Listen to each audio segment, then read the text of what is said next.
asombrarnos con este poderoso Dios. Yo quisiera invitarles a leer Apocalipsis 21, del 1 al 8. Vámonos al último libro de la Biblia, el libro del Apocalipsis, en donde finalmente entendemos que este asombroso Dios es el Dios al que nosotros un día nos vamos a encontrar con Él. Asombroso Dios, el Dios grande, el Dios poderoso. Y bueno, entre paréntesis, ya, gracias a Dios que se nos acaba el fútbol hoy, ¿verdad? Porque ha habido una fiebre del fútbol. Hoy mismo en la mañana en el culto 1 estaba lleno, no había la gente que venía al primer culto. Qué bueno que adorar a Dios no es un solo domingo, un solo día en la semana, todos los días lo hacemos, y que usted y yo estamos también aquí en este horario. Pero bueno, ya se va a acabar el fútbol. Vamos a leer Apocalipsis 21 del 1 al 8 y vamos a hacerlo todos juntos. Amén. La palabra de Dios dice así, juntos: vi un cielo nuevo y una tierra nueva, porque el primer cielo y la primera tierra pasaron, y el mar ya no existía más. Y yo, Juan, vi la santa ciudad, la nueva Jerusalén, descender del cielo de Dios, dispuesta como una esposa ataviada para su marido. Y oí una gran voz del cielo que decía: he aquí el tabernáculo de Dios con los hombres, y Él morará con ellos, y ellos serán su pueblo, y Dios mismo estará con ellos como su Dios. Enjugará Dios toda lágrima de los ojos de ellos, y ya no habrá muerte, ni habrá más llanto, ni dolor, porque las primeras cosas pasaron. Y el que estaba sentado en el trono dijo: he aquí yo hago nuevas todas las cosas, y me dijo: escribe, porque estas palabras son fieles y verdaderas. Y me dijo: hecho está, yo soy el Alfa y la Omega, el principio y el fin. Al que tuviere sed, yo le daré gratuitamente de la fuente del agua de la vida. El que venciere heredará todas las cosas, y yo seré su Dios, y él será mi hijo. Pero los cobardes e incrédulos, los abominables y homicidas, los fornicarios y hechiceros, los idólatras y todos los mentirosos tendrán su parte en el lago que arde con fuego y azufre, que es la muerte segunda. Al final, Jesús mismo se identifica con el emblema de su eternidad. Finalmente Jesús dice: yo soy el principio y el fin. Se llama Alfa y Omega. El alfa es la primera letra del alfabeto griego. Omega es la última. Pero más allá de hablar de alfabetos, el Señor está hablando ahí de su propia eternidad. Sí, Él está hablando de su realidad, que es absolutamente el principio de todo y absolutamente el final de todo. Si usted recuerda o ha leído alguna vez en el libro de Isaías, del profeta Isaías, dice la Biblia: así dice el Señor de Israel y su Redentor, Jehová de los ejércitos: yo soy el primero y yo soy el postrero, y fuera de mí no hay Dios. El gran poderoso Dios dice: yo soy el origen de todas las cosas, y todas las cosas van a finalizar en mí. Pero también dice: y todo Dios no compite conmigo. No solamente los dioses que tienen figuras, que tienen una representación, son los dioses internos, con los que usted y yo estamos cada vez declarando más: yo confío en mí. Yo estoy viviendo con mi autosuficiencia y no busco a Dios, no necesito a Dios más que para resolverme algunas cosas. Pero veamos esto, dice la palabra que el Señor Jesús dice: yo soy el Alfa. Alfa es como si en algún momento de su vida usted pudiera tener en una serenidad, en un momento espiritual donde usted está orando y está buscando a Dios, en un momento de no la necesidad de pedir, sino en esa necesidad de estar a solas con Dios. Es un momento de ese toque espiritual, un momento de ese encuentro con Dios, donde usted puede dejar que la verdad de Dios se apodere de usted. Yo soy el principio, yo soy el autor. Fuera de mí no tienes ninguna otra realidad. Puedes decir: voy a dejar de creer en Dios, voy a vivir las cosas a mi manera, pero otra vez vas a volver, porque soy el origen de tu propia vida, felicidad, ministerio, fe, toda tu vida se ha originado en mí. Por eso podríamos maravillarnos, podríamos cantar, podríamos escuchar a este coro cantar y decir: un Dios inmutable, un Dios indomable, un Dios maravilloso. Pero piense en esto: Dios no eligió ser Dios. A Dios nadie lo eligió ser el verdadero Dios. Dios nunca fue pequeño y luego fue grande. Dios nunca nació, nunca creció. Dios nunca tuvo un origen. Él no ha surgido de ninguna posibilidad. Es el autor.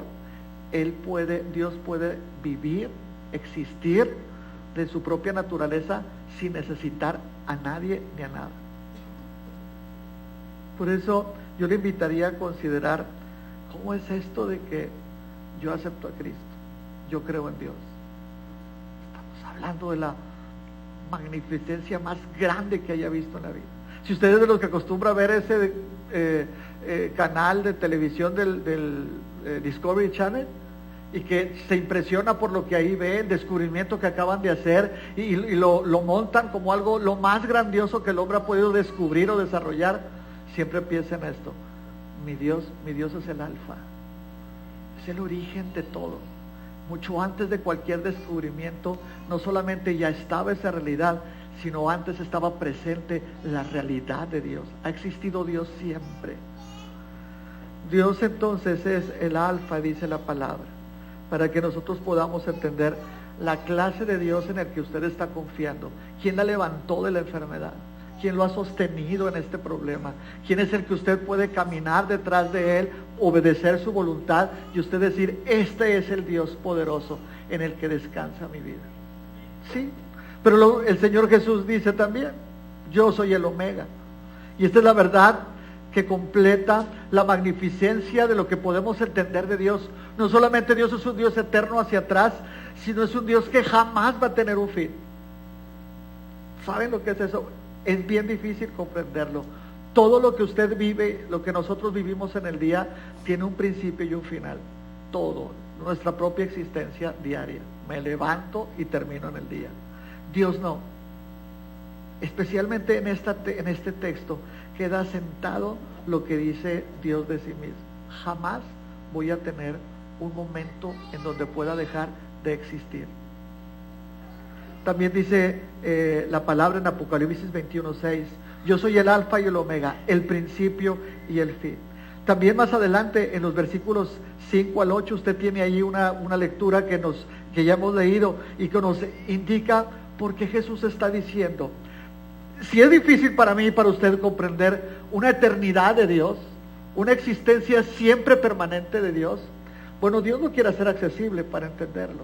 ¿Saben cómo lo hace el Señor? Lo hace accesible. Lean seguidita, mire la lección que nos da. Podríamos leer seguidito a partir del verso 6. Dice: y me dijo, hecho está. ¿Qué dice?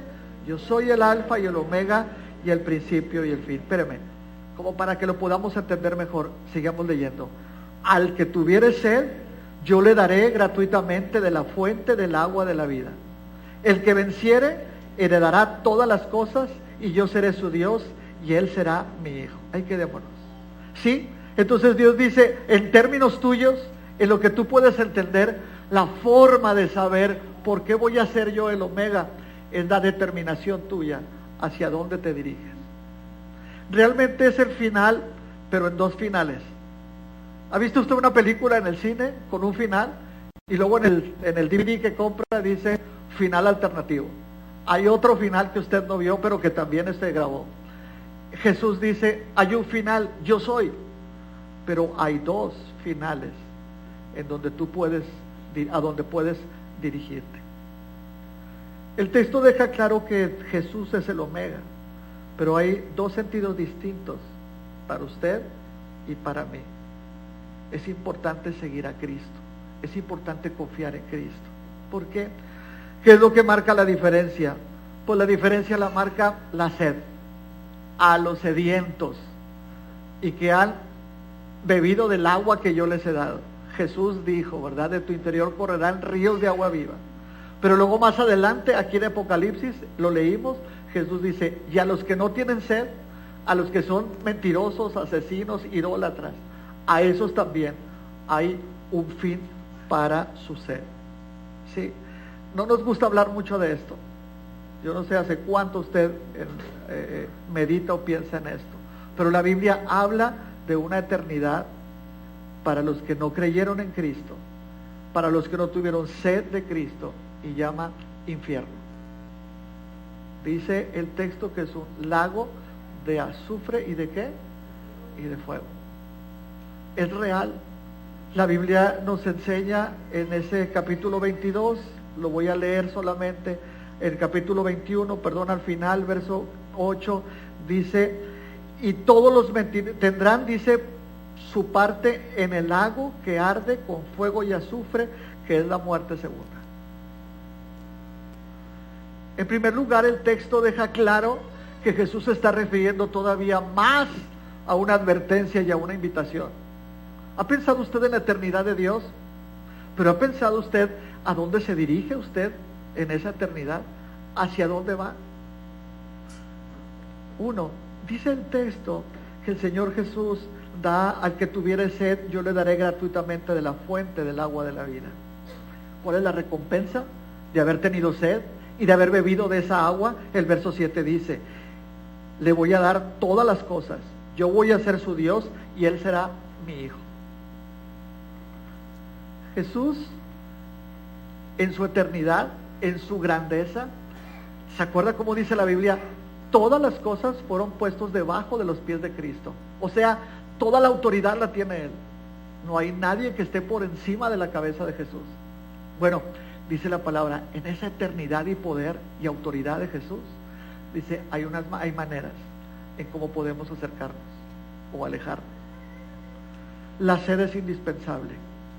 Aquí da a entender que es una sed al creer en Él, pero también es una sed que se ha satisfecho. Es un agua que se ha bebido y es un agua que nos ha dejado con una experiencia explosiva de plenitud, pero también dice la palabra que es una actitud de volver y de tomar nuevamente de la sed. Jesús es el Omega, y la finalidad de invitarnos hacia Él es que el Señor quiere que nosotros comencemos a experimentar cada vez más sed por Cristo, sed por Él. ¿Qué es esto? Alejémonos de esta idea de que es que yo tomé una decisión por creer en Dios. Esto es real, pero no lo es todo. Hay personas que levantan la mano, toman una decisión, se bautizan, asisten a una iglesia y parecería como que la vida cambió, todo ya está bien hecho. Pero esperen, la Biblia dice que al final de las cosas, al final de los tiempos, Jesús estará esperando al que tuvo sed siempre, al que siempre estuvo en una inquietud de conocer más al Señor, al que no estuvo satisfecho por decir ya creo en Dios, sino había una necesidad de decir ¿qué más, Dios? ¿Cómo puedo descubrirte más en tu palabra? ¿Qué más puedo aprender de tu palabra para que transformes este carácter mío? Es una insatisfacción satisfecha, es una sed alimentada siempre por su agua, su verdad. Esto es, la palabra de Dios me ha impactado, y porque me ha impactado y está transformando mi vida, deseo que sucedan más cosas conmigo, en la experiencia de mi conversión, de mi transformación. Es lo que nosotros podríamos decir, creo y sigo creyendo, y quiero creer más todavía. Asegúrese de esto. El Señor Jesús, el asombroso Dios, nuestro Dios, dice la palabra, ahora lo que sigue es que nosotros podamos entender lo que viene adelante. Siempre caminar con Él, siempre estar satisfechos, pero también sedientos con Dios. Creo en Dios, pero quiero creer más. Creo en ese Señor, pero quiero seguirlo más apasionadamente, más comprometidamente. Y entonces el Señor agrega en su palabra, conquistadores, vencedores. Dice el texto en el verso ahí mismo 7, el que venciere. El que ha bebido de mi agua y tiene esta actitud de vencedor, de caminar con Dios, pero siempre manteniendo ese abrazo y esa promesa, ese compromiso de confiar y de abiertamente decir: Señor, soy yo el que va detrás de ti. Miren, vencedores es el que está en medio de los amigos y no solamente rechaza un ofrecimiento para pecar. Imagínense la escena de todos los amigos, la fiesta en la noche, usted tiene que estar ahí y dice no al pecado. Vencedor también es esa misma persona que los demás han escuchado de sus labios su compromiso por Cristo, su testimonio de por qué cree en Dios y sigue a Cristo. El que ha conquistado sus bajezas siempre con el poder de Dios y no con el autocontrol sino con el poder de Dios en la vida, que se consigue de rodillas, aprendiendo y amando a Dios. El vencedor o la vencedora que la palabra habla es aquel que ha sido constante y ha permanecido. Las pruebas de la vida, los problemas de la vida, lo único que le han ayudado es empujarlo más en una fe más decidida. Ya conoció a Cristo, ahora le sigue, y cada situación, como dice la palabra, vivimos en Él, nos movemos en Él. Entonces lo que me está sucediendo tiene que ser parte del plan de Dios para fortalecerme en Él. Ese haber vencido, habiendo sido hombre o mujer fiel, permaneciendo en la fe, en la obediencia, en el conocer cada día más a Dios, tiene una recompensa. Dice la palabra para ti, dice que Dios te va a dar una herencia grandísima. Nos va a dar una herencia inigualable. Dice esa herencia, yo voy a ser su Dios. Dice esa declaración, la herencia es, voy a ser su Dios y Él va a ser mi hijo, mi hija. Esto son cosas que con el dinero no se pueden comprar. Aunque hoy me mueva en estos términos materiales, finalmente el creyente que camina tras Cristo y busca vencer todo para alcanzarlo y abrazarlo, entiende en un equilibrio verdadero cuáles son las cosas que nos llenan, que nos forman, que nos disparan o nos apuntan más a ser hombres o mujeres bien comprometidos con Cristo. Las otras cosas sí se compran con dinero, nos ayudan un rato, nos pueden traer una alegría, nos hacen vivir bien. Pero mire, finalmente nunca hemos visto a una carroza fúnebre con la caja adentro, el muertito adentro, y como decíamos, y enganchado un carro móvil con todas las posesiones del muertito. Nadie se lleva nada a la tumba. Por eso las cosas que verdaderamente valen y te hacen vivir en una plenitud, en un deleite, en una satisfacción, en un poder ver ese control de Dios en tu vida, Jesús nos las dice aquí. La recompensa a donde tú quieres apuntar es a que Dios sea tu Dios, tu modelo, tu maestro, tu Señor, y tú ser hijo de Él, hija de Él. Que esto es seguirlo, depender de Él, aprender del maestro. Y la palabra advierte que también hay otro final. Hay el que no tuvo sed de Dios, sino sed de sí mismo.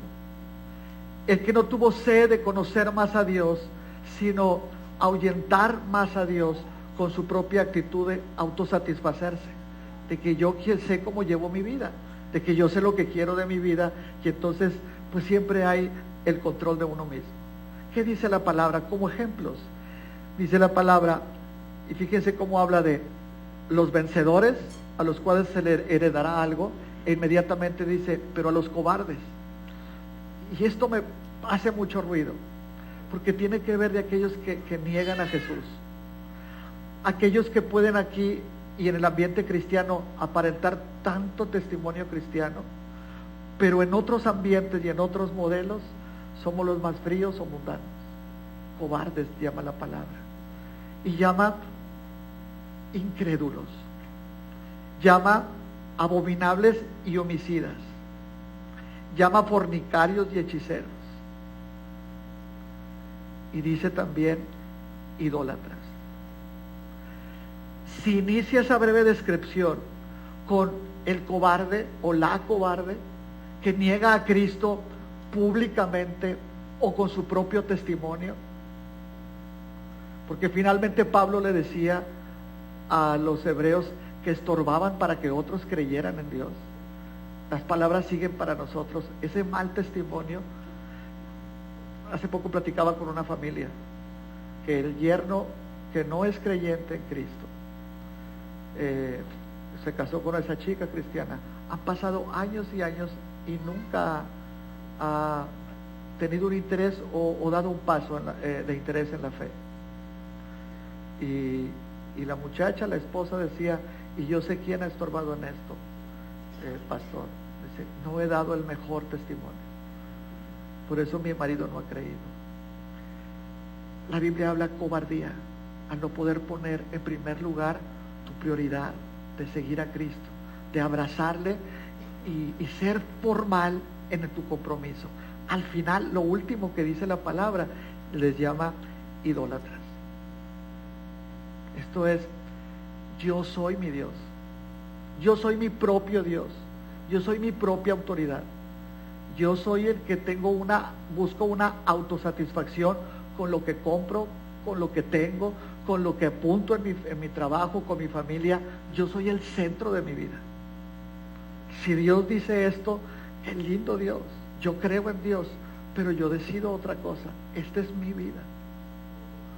Y dice la palabra que en ese marco de la cobardía y la idolatría se encierran un montón de pecados de connotación sexual, dice la palabra también. Yo le invito en el nombre de Dios a considerar ese otro final para quien ha decidido exaltarse a sí mismo, poniéndose en el centro y buscando siempre un autocontrol y una autosatisfacción, negando lo que dice la palabra, no interesándose en el ofrecimiento de Cristo. El que tenga sed el que tenga sed, venga a mí y beba. De su interior correrán ríos de agua viva. Bueno, ese final, dice la palabra, es ¿verdad? Tendrán parte en el lago que arde con fuego y azufre, que es la muerte segunda. Terminemos diciendo así: la batalla es diaria. Todos los días usted y yo decidimos seguir a Cristo o negar a Cristo. Todos los días es un caminar diciendo, Dios, tú eres mi autoridad en esta circunstancia en la que estoy. Seguramente tú me vas a mostrar algo, seguramente tú me vas a modelar algo, a mostrar algo. O decido ignorar lo que Dios tiene preparado para mí, su ofrecimiento y su abrazo diario, y vivo en mi propia dirección, con mis propios términos, criterios, y yo quiero decidir quién y a dónde voy. Jesús es el alfa y el omega, el principio y el fin. Gracias a Dios por todo lo que ha hecho atrás nuestro Dios, pero hacia adelante la vida no termina para mí cuando yo muera aquí. Después hay otra experiencia, estar frente al Señor y escuchar lo que tiene preparado para nosotros. Como vencedores, dice la palabra, heredando todas las cosas, o como cobardes, o autoidólatras, yendo a ese lugar en donde está reservado para quien vivió en esa decisión. Vamos a orar un momento.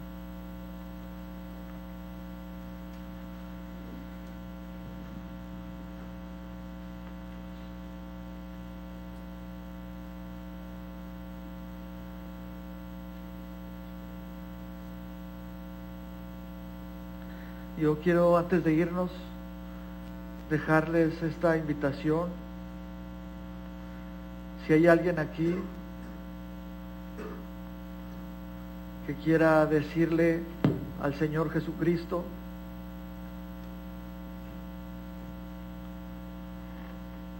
quiero dejar de ser yo el centro de mi vida, el que manda, el que tiene el control sobre mi vida,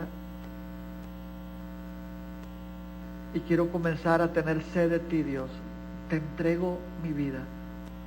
Si usted nunca ha tomado una decisión, si usted nunca le ha hablado con Dios de esta manera, y le ha dicho: aquí está mi vida, te la entrego, quiero caminar tras Cristo, que Él sea mi maestro, mi Señor, mi Salvador. Yo quisiera invitarle con todo respeto a que en este momento usted pueda orar a Dios y pueda repetir estas palabras si usted lo quiere. Señor Jesucristo, entiendo lo que he escuchado y en estos momentos te pido perdón, porque creo en ti, pero yo he hecho mi voluntad siempre. Quiero seguirte, Señor Jesucristo. Perdona mis pecados y ven a vivir a mi corazón. Estoy tomando una decisión para hacerte mi dueño, mi maestro, mi Señor. Te entrego mi vida, Señor.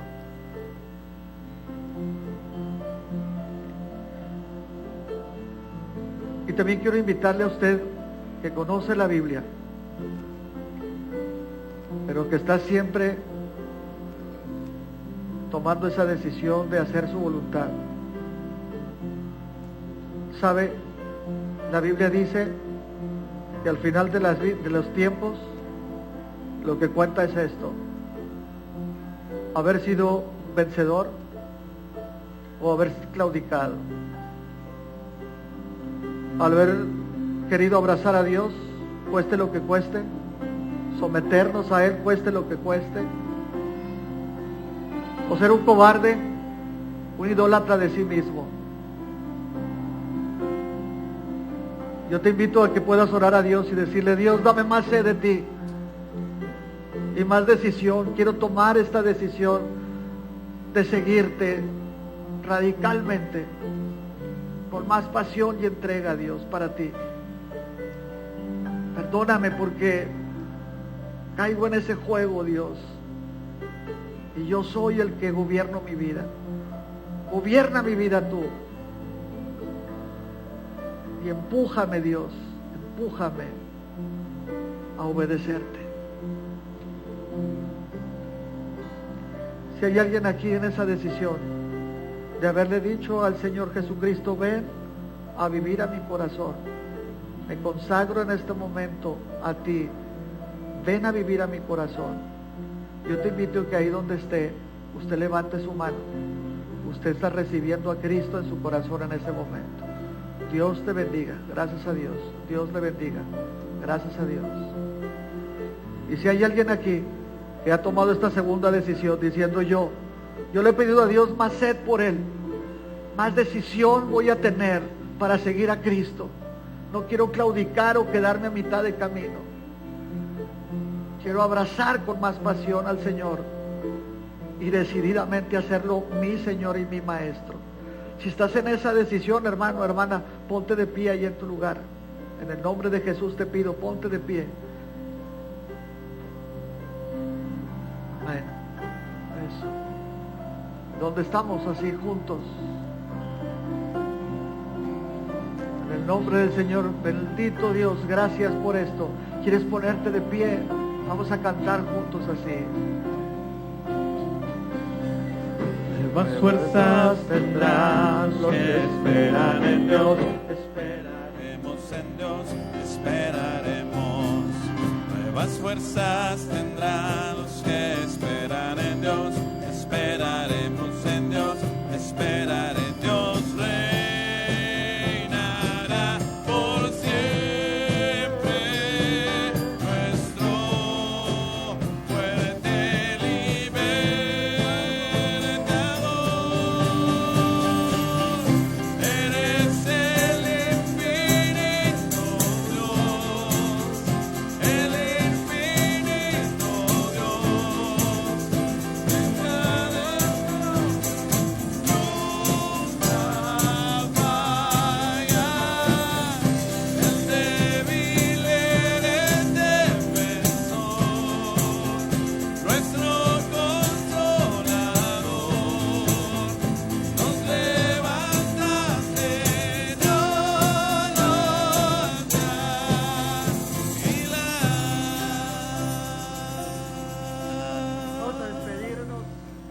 parece que antes podamos, Diana, puedes venir con tu mamá, vamos a abrazarles, vamos a orar por ustedes en esta decisión. Y yo le invito a usted que tomó una decisión hoy, sea firme en esto. Sabe que necesita hacer lo básico, lea su palabra, la palabra de Dios, ore a Dios y busque confiar en el Señor día a día, hablando con el Señor. Yo también le invito a la iglesia hoy aquí en este abrazo. ¿Qué le parece si oramos unos por otros, especialmente por quienes están hoy aquí al frente? Bendito Dios, gracias Señor, gracias te damos en el nombre de Jesús, porque tú has tocado el corazón de tu hija y hoy le has dado esa bendición, Padre. Dice tu palabra que ha pasado de las tinieblas a la luz, que le has dado tu abrazo de ser tu hija para siempre, Señor. Gracias, Señor, porque esa sed de haber escuchado tu palabra y tomar una decisión cambia su futuro para siempre. Abrázala, sosténla y que tu Santo Espíritu, Padre, le haga comenzar a ver las cosas de una manera diferente, porque ha recibido el perdón de sus faltas y se ha convertido en tu hija. En el nombre de Jesús, gracias, y a tu pueblo bendice también en esta semana. En Cristo Jesús, gracias. Amén.